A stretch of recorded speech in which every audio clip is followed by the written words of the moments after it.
Greetings, YouTubians, and welcome back to Wayne Sharp World, where today it is time to take a look at my most carried knives of the year. Now, you're probably saying to yourself, but it's only like the end of October. There's still 2 more months left.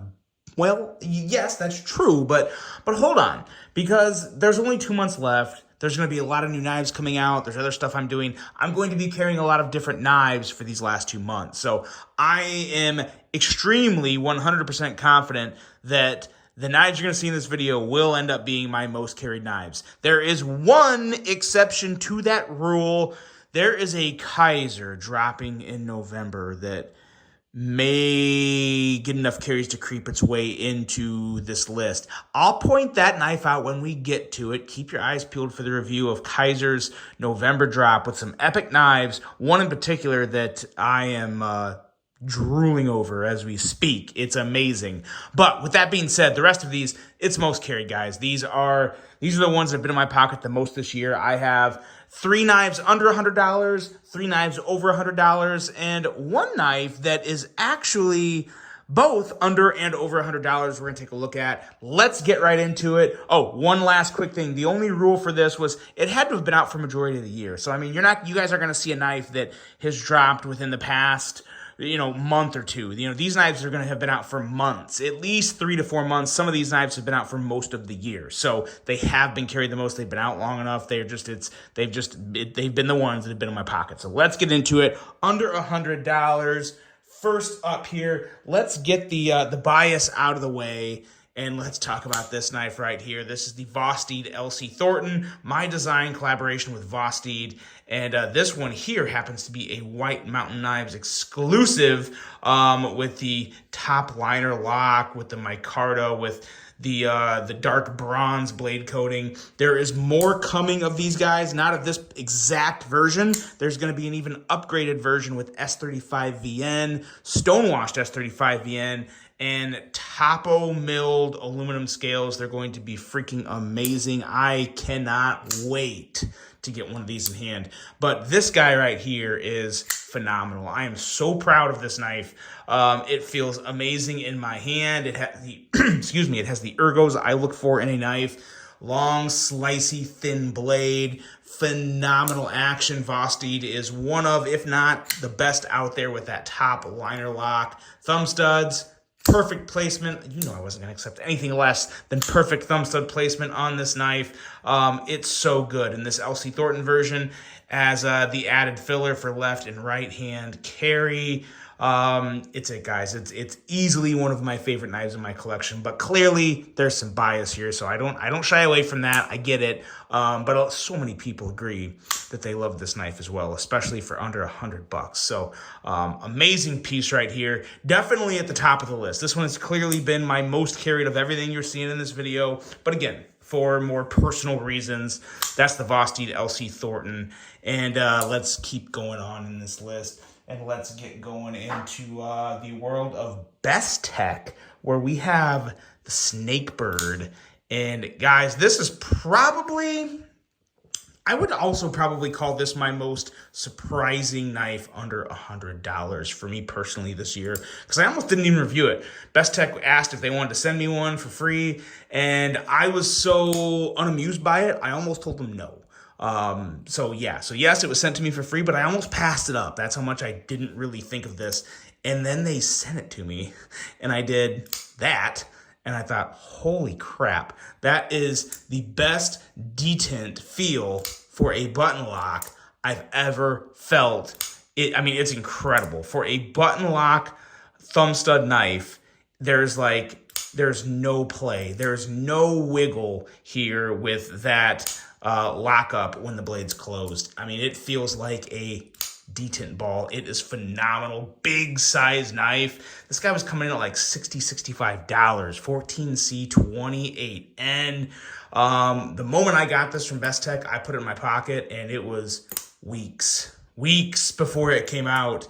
It's just so smooth. Nice big knife. Feels great in my hand. I thought this area looked weird. However it looks, you can call it whatever you want, but man, it feels good. It feels really damn good in my hand. You have a nice area to choke up with here. The ergos on this are a little more versatile than you would think. Also probably one of the more underrated knives of the year. I wouldn't call it the most underrated because I think it did sell relatively well. But if you haven't checked this out and you're into budget knives and you like Bestech, you have got, well, if that's all the case, you've probably already tried this, but you need to if you haven't. Amazing action, amazing blade, super slicey, love that 14C. The black flats with the satin grind is also a stunner in my opinion. Very, very nice piece here at an incredible price. The Bestech Snakebird spent a lot of time in the pocket this year. Probably not any more pocket time because there's a lot of stuff coming through for the end of the year, but it had its time in the spotlight. And so did this guy. This was one of the first knives to come out in 2025. This was from Kizer's January drop. This is the Mini Mystic designed by Paul Munco. Man, oh man, they crushed this. I usually don't say this because you guys all know I love bigger knives, and the original Mystic was considerably bigger than this, but they knocked this out of the park. This reminds me of kind of like a jazzed up, but also budgetized Hogue Deca. I mean, it's that good. Feels amazing in the hand. I love the blade shape. I love this particular version here with this amazing burlap micarta, Ultim faux bolster areas up here, and then you even have micarta for the pivot collar, which is incredible. It comes together to just make a phenomenal knife, and I want to say this guy was coming around $75, $80. Incredible value here. Excellent clutch lock. That is the clutch lock. Yes, clutch lock here for the crossbar lock. Incredible action. Beautiful knife. Ergonomic winner, and just a real nice, sleek, but kind of aggressive design. I'm a huge fan, still am. One of the best knives under $100 this year. Very good chance you're going to see this in the Knife of the Year awards because it's just that stinking good, and it has been all year. That's been most impressive about this particular knife is it came out in January. It's pretty rare that a knife that comes out in January stays this high on my list. Maybe it's just because I get caught up in the moment and like other knives, but this one wasn't victim to that. This one was appreciated throughout the entire year. I still love it, still carry it, and carried it a lot this year. The Mini Mystic, designed by Mr. Paul Munco of Kizer. It's an amazing piece, guys. There's some incredible variants and versions out there. Be sure to check this one out in the links below. It is a banger. Absolute banger.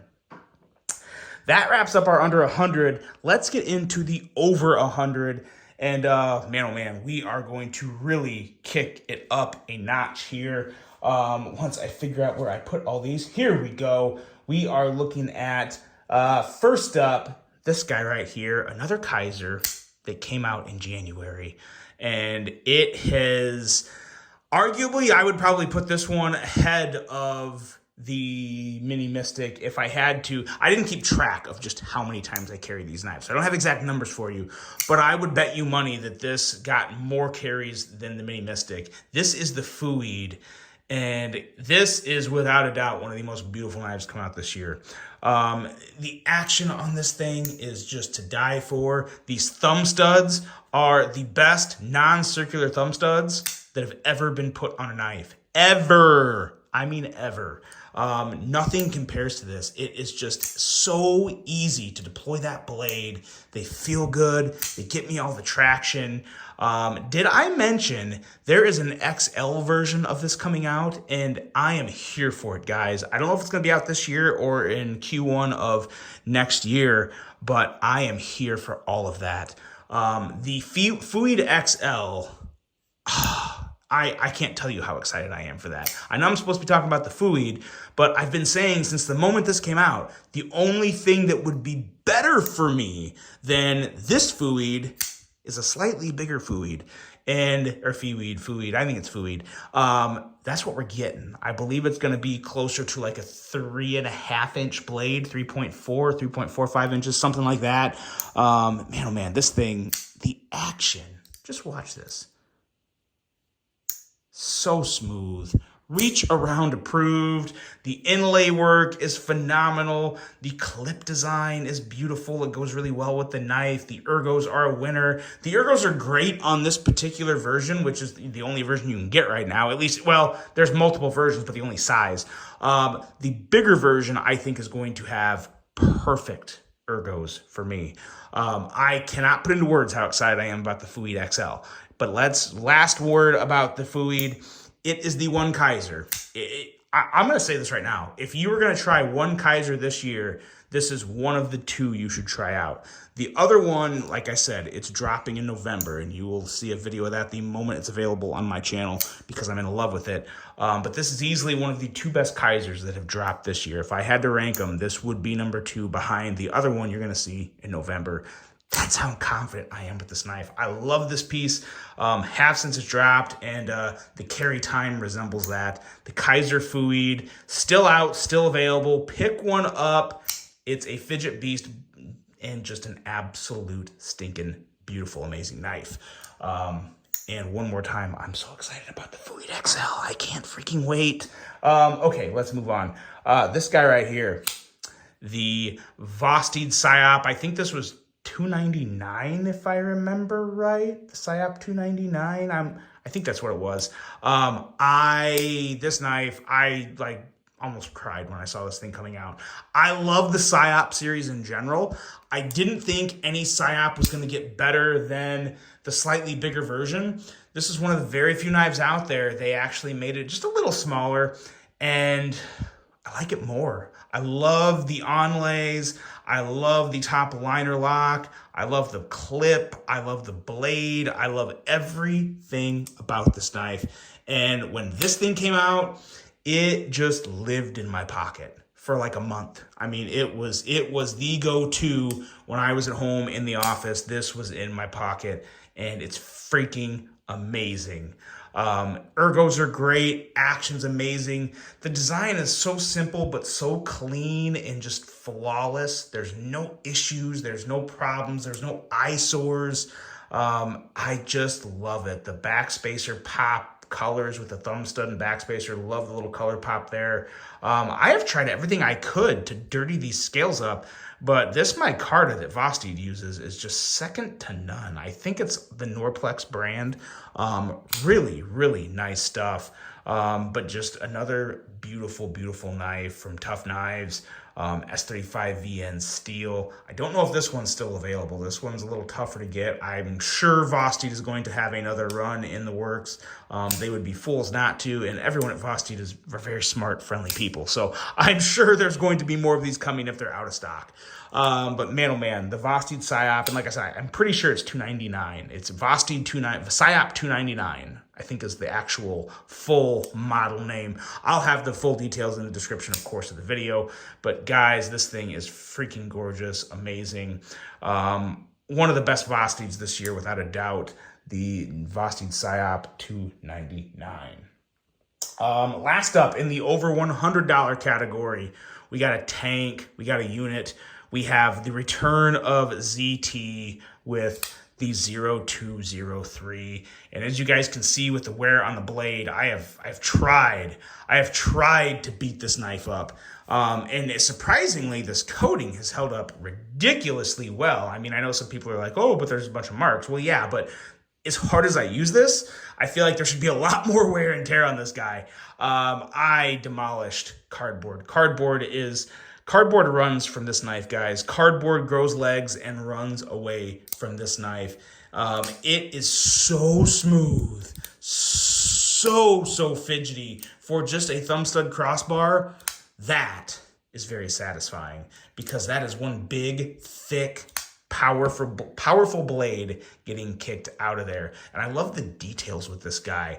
The pivot here is, or the pivot head, I should say, is such a unique shape. It just looks amazing. It's self-locking.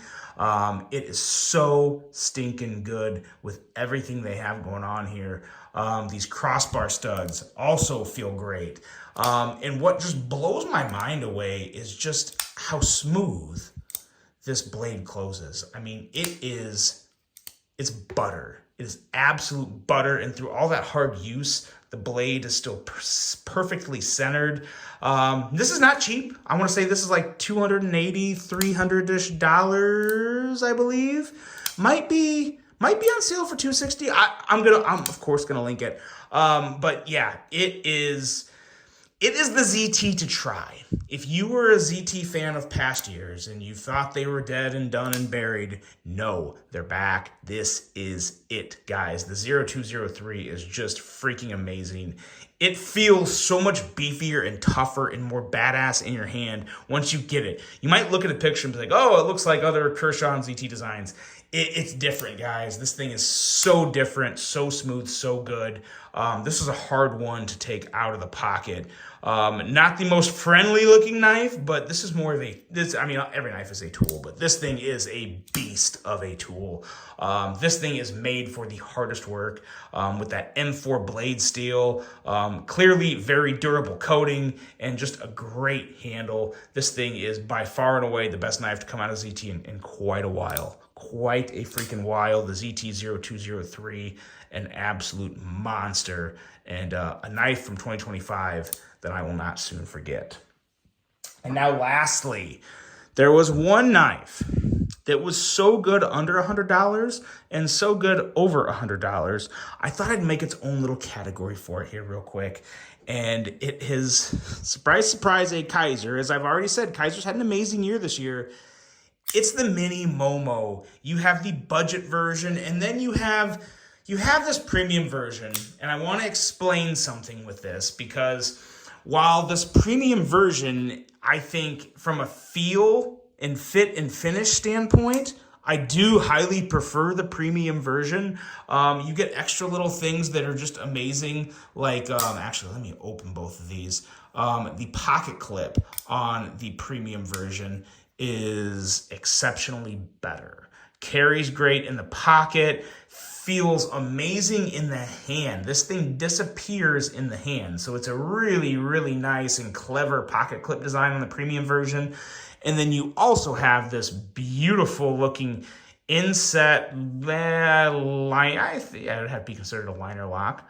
Yeah, freaking beautiful, guys. The only thing that I really hate about this premium version, and it didn't really keep it out of my pocket a ton, but I don't like Damascus and carbon fiber mixed like this. I think this looks cheesy. I hope Kizer never does this again. I hope they make tons more premium versions of the Mini Momo, because this knife here is a potential knife of the year. It is that freaking good. I am just in love with this design, the slim, sleek, somewhat minimal design. That detent is one of the best detents of the year. I just hate this combination of I think it's technically shredded carbon fiber. It looks a little marbled. Carbon fiber and Damascus the way it is, I don't like that at all. I think it looks, to be honest, I think it's pretty gaudy. But the material choice aside, it's still premium material, so I can't get too upset about it. But just the fit, the feel, the finish on this knife, the ergos, again, the simple, sleek lines. I love the Mini Momo. I've said it a bunch of times, and even this budget version here is well worth every single penny. I want to say this is like $69-$79. Amazing. Absolutely amazing. I definitely carried the budget version, at least I'm pretty sure I carried the budget version more than the premium version, mainly just because I like the simple black on black with the satin blade. I mean, it's really hard to go wrong with that. There's a lot of options, a lot of choices out there, but sometimes simple is still best. And with a knife, that is rather simple as the mini Momo. I think this is a really, really nice outfit for this knife. But again, you can't go wrong with there's other premium versions too. This is not the only one. There's other premium versions that I think look a lot better. This was the one I ended up with. But I still love it. It still feels so good. I still carried both of these knives a ton. Not necessarily more than any of the other knives, but it needed its own category because it was so unique to me and just so damn good. So that is the mini Momo. And then all these other knives, we'll bring a couple more out here and fill out the screen. Let me know what you guys think of this video. What were your most carried knives this year? Which ones could you just not pull out of your pocket? Like I said, there is one more that is worthy of being on this video, most likely, that we will see in November from Kizer. They're having the year of all years, in my opinion. The one I didn't put on here was my most carried. Where did I put it? My Thornton. It is somewhere that there it is. There it is. Again, one of these days I'm going to show you guys a picture of this room because it's an absolute nightmare. There's not enough room. There we go. There's some of my most carried knives this year, guys. Let me know what you think of this. It's been one amazing year for knives, and it is going to go off. It's going to end with a huge, huge bang in November and December. Still some amazing knives to drop, but these will go down as the most carried of the year. Let me know what you think. Really hope you enjoyed it. Hope you have a great rest of your day, and until the next one, I'm out.